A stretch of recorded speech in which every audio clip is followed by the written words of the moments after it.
সালমান খানের ফিরিয়ে দেওয়া 5টি সিনেমা যা পরবর্তীতে ব্লকবাস্টার হয়েছিল।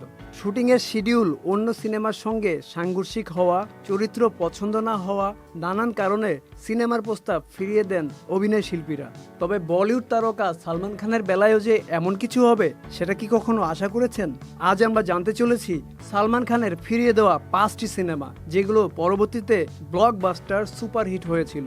বাজিগার, আব্বাস মাস্তানের আলোচিত এই সিনেমার প্রস্তাব প্রথমে যায় সালমান খানের কাছে।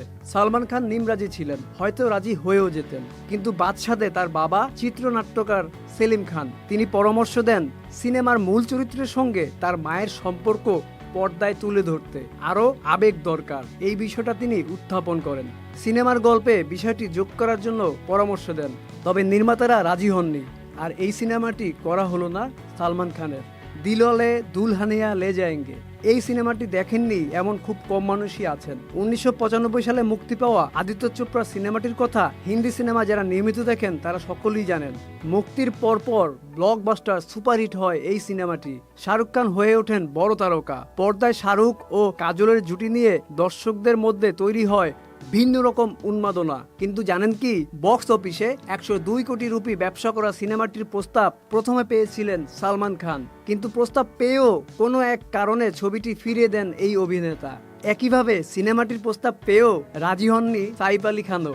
কাল হো না হো এই ছবিটি দেখেননি সিনেমা প্রেমীদের মধ্যে এমন খুব কম মানুষই আছে। ছবিতে 2টি নায়ক, আমান আর রোহিত।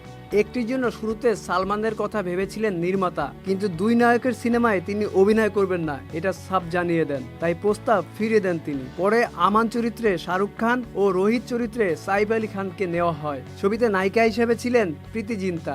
যশ রাজ ফিল্মস প্রযোজিত নিখিল আদবানির সিনেমাটি মুক্তি পায় 2003 সালে। সেই সময়ে প্রায় 90 কোটি রুপি আয় করেছিল। সিনেমার গানগুলো ব্যাপক জনপ্রিয়তা পেয়েছিল। চাক দে ইন্ডিয়া মাত্র 20 কোটি রুপি বাজেটের একটি সিনেমা বক্স অফিসে 109 কোটি রুপি আয় করে।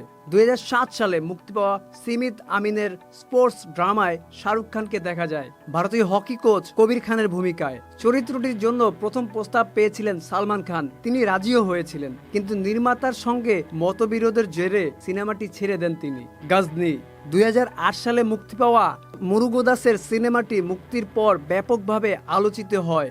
ভিন্ন লুকে চমকে দেন আমিন খান। 65 কোটি রুপি বাজেটের সিনেমাটি বক্স অফিসে 232 কোটি রুপি আয় করে।